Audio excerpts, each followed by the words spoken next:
TGT सामाजिक विषय के समस्त प्रतियोगी छात्र छात्राओं का मैं आरपी सर अपने यूट्यूब चैनल पर स्वागत करता हूं एवं अभिनंदन करता हूं। प्रिय छात्रों, टीजीटी की हो रही परीक्षा को दृष्टि में रखकर इतिहास विषय से संबंधित कुछ महत्वपूर्ण प्रश्नों की सूची लेकर मैं आप लोगों से रूबरू हो रहा हूं। मैं आशा करता हूं कि ये प्रश्न आप लोगों को लक्ष्य तक पहुंचाने में सफल होंगे। अगर आप लोग मेरे इस चैनल को देख रहे हैं तो इसे सब्सक्राइब करें, लाइक करें और इस वीडियो को शेयर भी करें ताकि इस कोरोना जैसी महामारी में अन्य बच्चों को भी लाभ प्राप्त हो सके। आइए हम लोग आज के प्रश्न संख्या 1 पर चल रहे हैं। आज का पहला प्रश्न है, हिंदू पॉलिटी पुस्तक के लेखक हैं। इस प्रश्न के ऑप्शनल हैं A D Kaushambi, B L Basham, C K Jayaswal, D RC Majumdar. आप लोग इस प्रश्न का उत्तर कमेंट में दें। कमेंट में इसका उत्तर लिखने का प्रयास करें। इस प्रश्न का सही उत्तर है सी यानी के जायसवाल। इस प्रश्न का सही उत्तर है के जायसवाल। आए हम लोग अगले प्रश्न की ओर बढ़ते हैं। दूसरा प्रश्न है, शंकराचार्य के समकालीन महान बौद्ध भिक्षु थे। प्रश्न को ध्यान से देखें। शंकराचार्य के समकालीन महान बौद्ध भिक्षु थे। ऑप्शन ए कमलशील है, कमलशील, बी ज्ञान श्री दीपंकर अतिशा, सी कुमार जीव, डी शांति रक्षित। इस प्रश्न का आंसर आप लोग कमेंट में लिखें।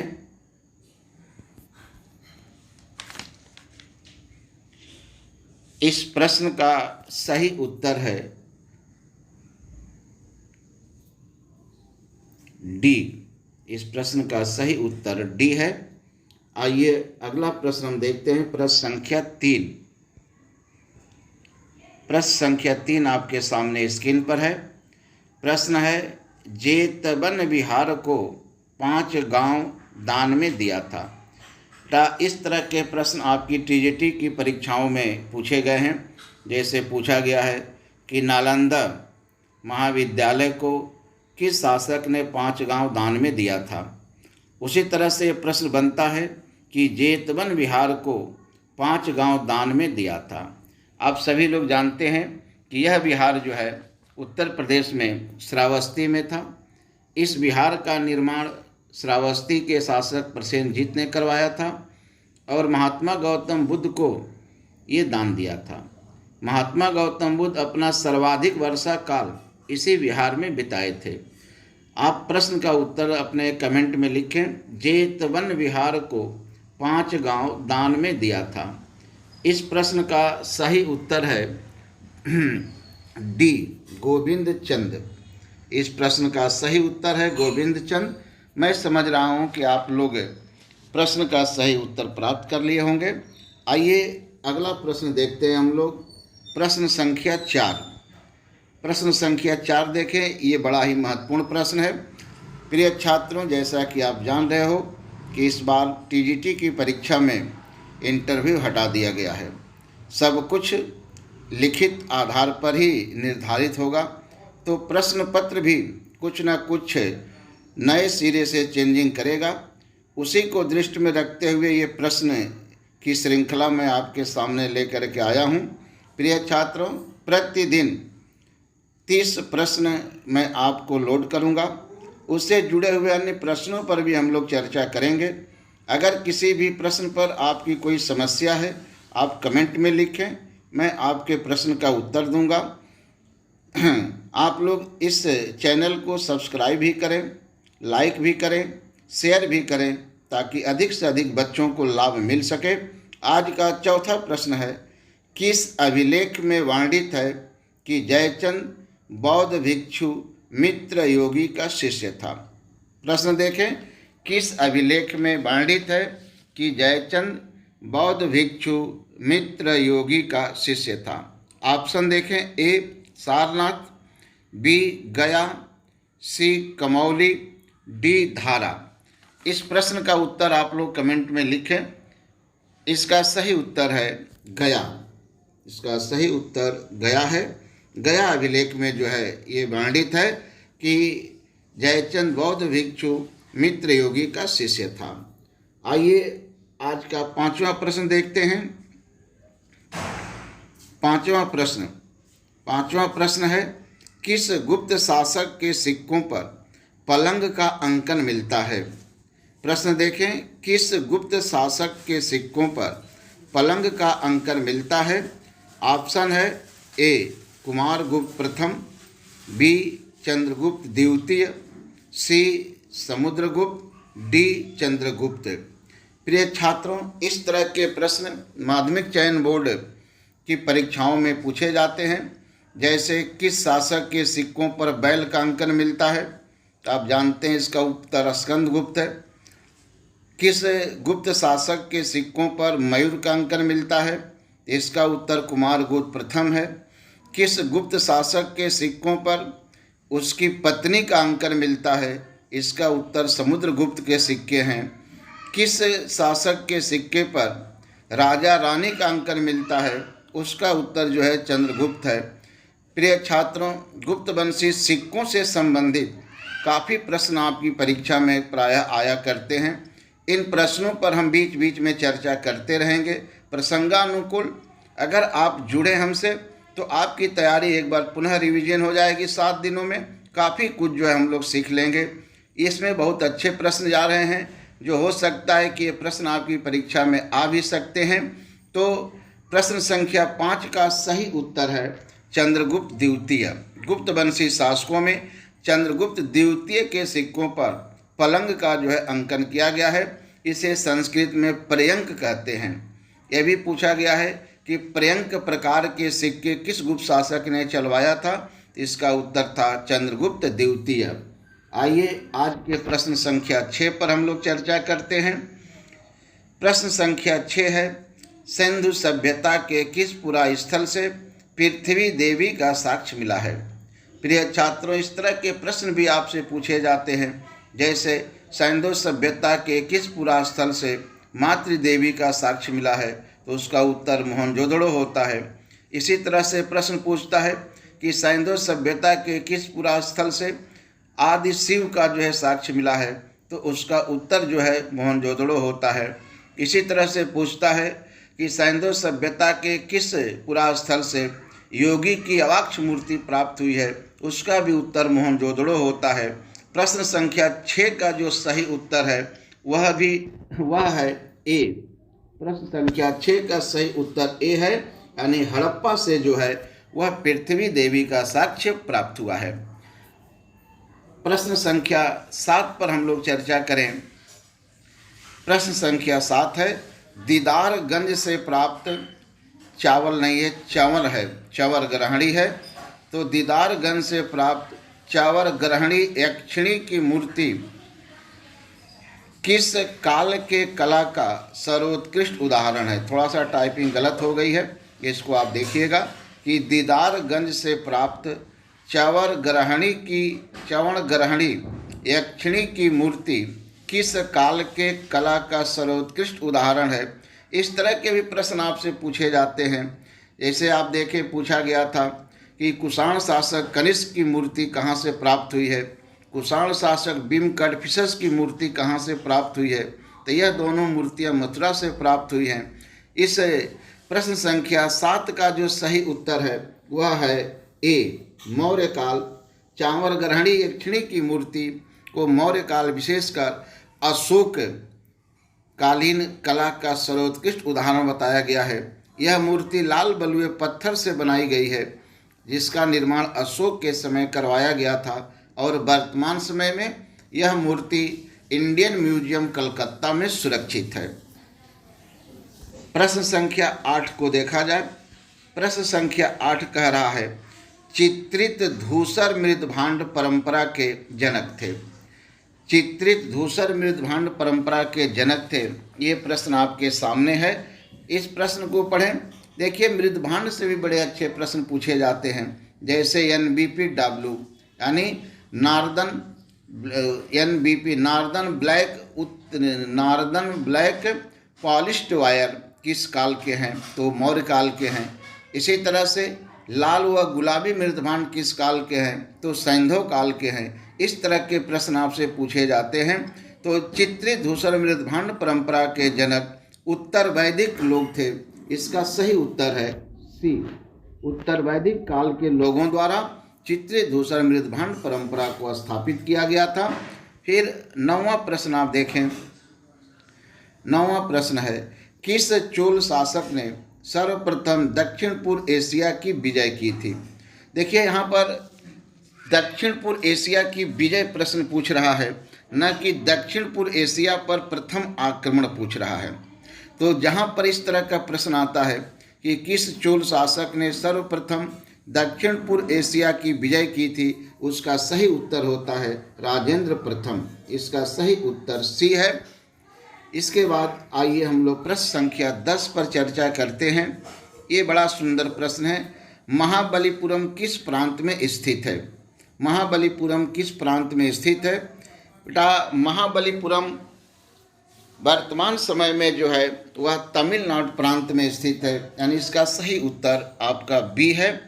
यहाँ से बड़े अच्छे अच्छे प्रश्न पूछे गए हैं कि महाबलीपुरम किस कला का उदाहरण प्रस्तुत करता है? इसका उत्तर स्थापत्य कला होता है।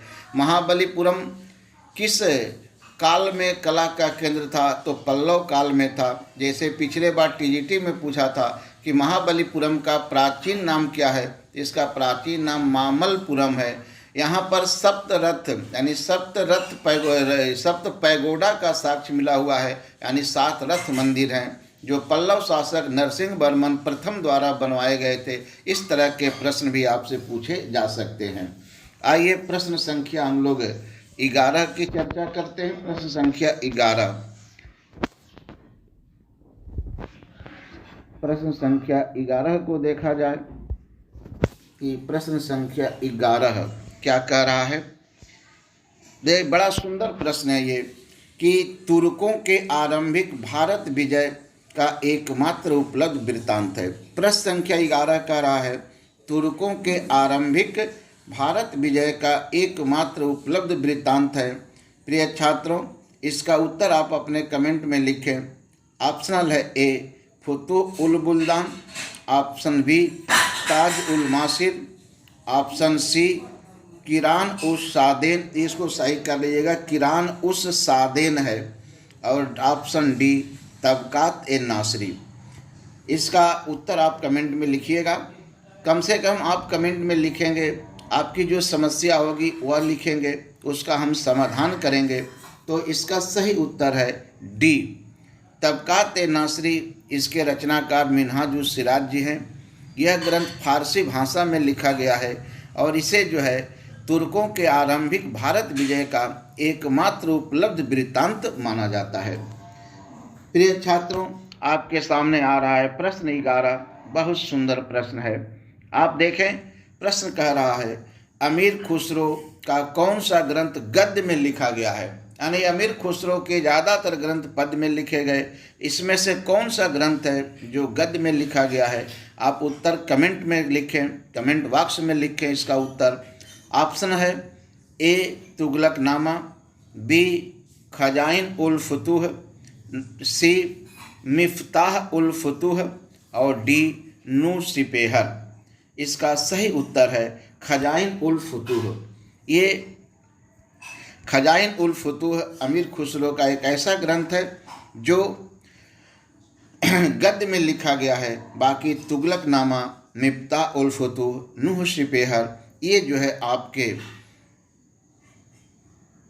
पद्य में लिखे गए हैं। अमीर खुसरो से बड़े अच्छे अच्छे प्रश्न बनते हैं, जैसे भारत का तूतीय हिंद किसे कहा जाता है, अमीर खुसरो के गुरु कौन थे, तो इसका उत्तर है निजामुद्दीन औलिया। निजामुद्दीन औलिया ने अमीर खुसरो को किस उपाधि से विभूषित किया था, इसका उत्तर है तर्कलाह की उपाधि दिया था। अमीर खुसरो का जन्म कहाँ हुआ था, उत्तर प्रदेश के पटियाली गांव में हुआ था। अमीर खुसरो को खड़ी बोली हिंदी का प्रथम कवि भी कहा जाता है। तो ये इतने प्रश्न आपके अमीर खुसरो से प्रश्न बनते हैं, प्रश्न पूछे गए हैं, पूछे जाएंगे। आए प्रश्न संख्या 13 की हम लोग चर्चा करें। प्रश्न संख्या 13 में कहा गया है, किसका कथन है कि अरबों के आक्रमण से समस्त उत्तरी भारत दहल उठा। प्रश्न थोड़ा सा मिसप्रिंट हुआ है, इसको ध्यान से सुनिएगा। अरबों के आक्रमण से समस्त उत्तरी भारत दहल उठा, यह किसका कथन है? ऑप्शन है colonel Tod, B John Marshall, C Ruskin, D James Grant. ये गेम्स लिखा गया है, इसका उत्तर जेम्स ग्रांट होता है। तो इसका सही उत्तर है ए, कर्नल टॉड जी का ये कथन है कि अरबों के आक्रमण से समस्त उत्तरी भारत दहल उठा था। प्रिय छात्रों, आइए हम लोग प्रश्न संख्या 13 की चर्चा करते हैं।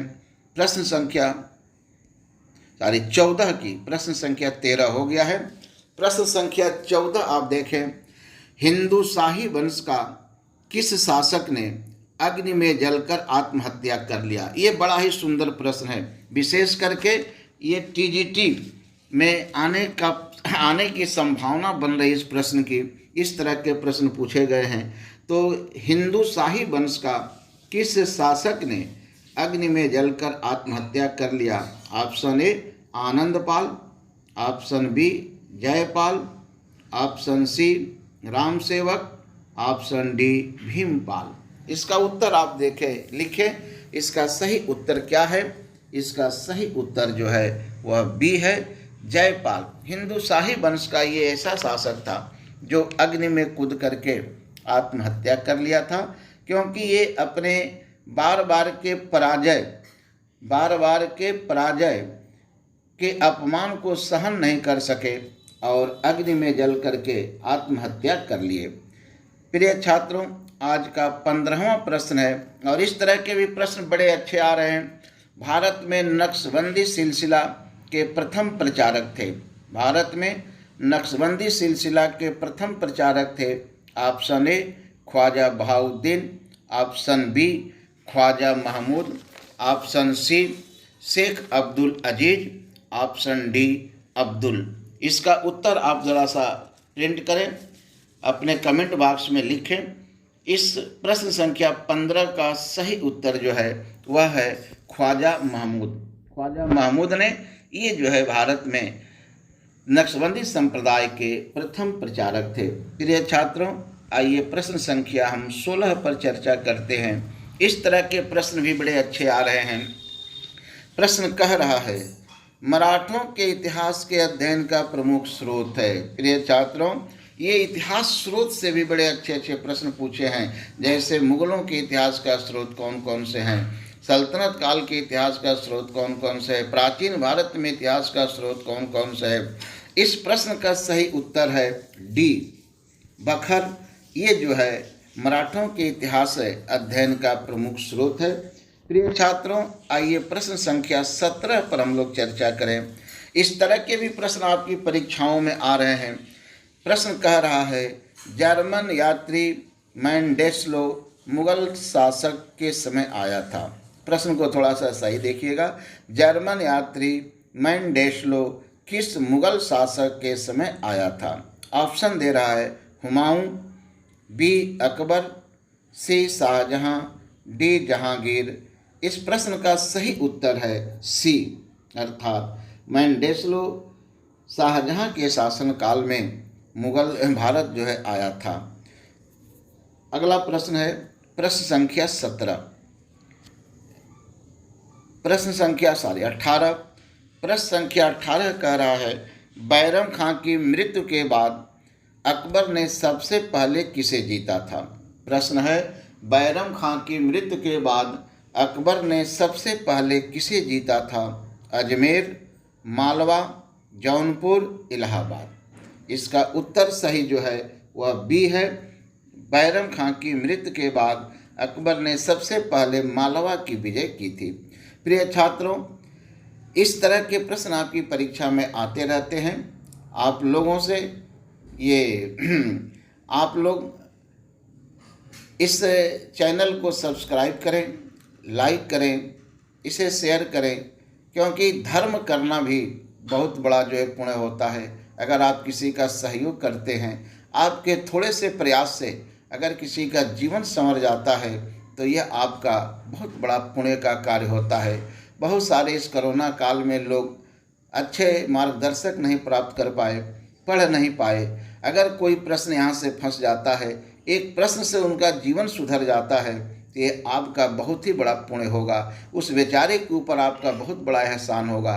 तो आप लोग इस वीडियो को शेयर अधिक से अधिक करें, ताकि अधिक से अधिक लोग जो है इसका लाभ उठा सकें। आप सब्सक्राइब भी करें, ताकि इसी तरह के प्रश्न की सूची आप तक पहुंचती रहें, आप तक जाती रहें। आइए अगले प्रश्न पर हम चर्चा करते हैं। प्रश्न संख्या 19 कह रहा है, इस तरह के भी प्रश्न आपकी परीक्षाओं में आ रहे हैं।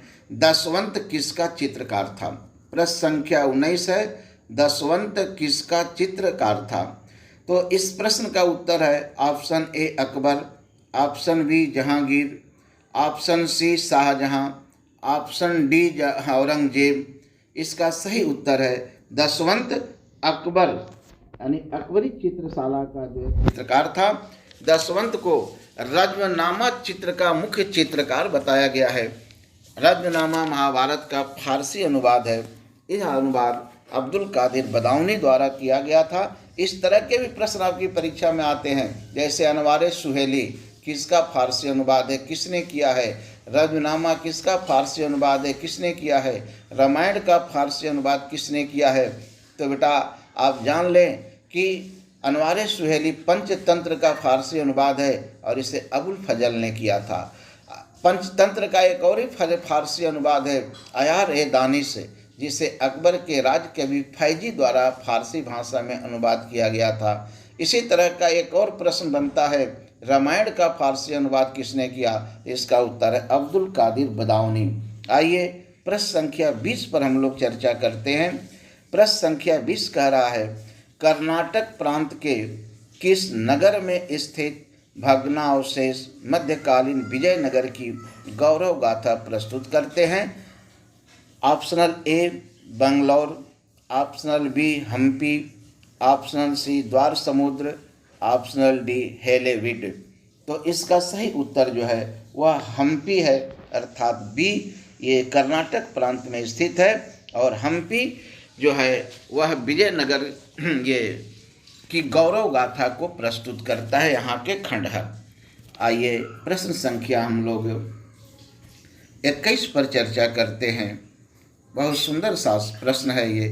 कहाँ के शासक द्वारा अंग्रेजों को सुनहरा फरमान दिया गया था? कहाँ के शासक द्वारा अंग्रेजों को सुनहरा फरमान दिया गया था? इसका सही उत्तर बताएं। आप कमेंट में इसका लिखें। Option A Bijapur, option B Golconda, option C Ahmednagar, option D Hyderabad. इस प्रश्न का सही उत्तर जो है वह बी है, क्योंकि गोलकुंडा के सुल्तान द्वारा अंग्रेजों को एक फरमान प्रदान किया गया था, जिसे गोल्डन फरमान कहा गया, सुनहरा फरमान कहा गया। इसी फरमान के तहत गोलकुंडा के सुल्तान ने अंग्रेजों को 300 पगौड़ा वार्षिक अदायगी पर संपूर्ण गोलकुंडा राज्य के बंदरगाहों के प्रयोग का अधिकार प्रदान कर दिया था। प्रिय छात्रों, पैगोडा ये दक्षिण भारत में प्रचलित एक सोने का सिक्का होता था। आइए प्रश्न संख्या 22 पर हम लोग चर्चा करते हैं।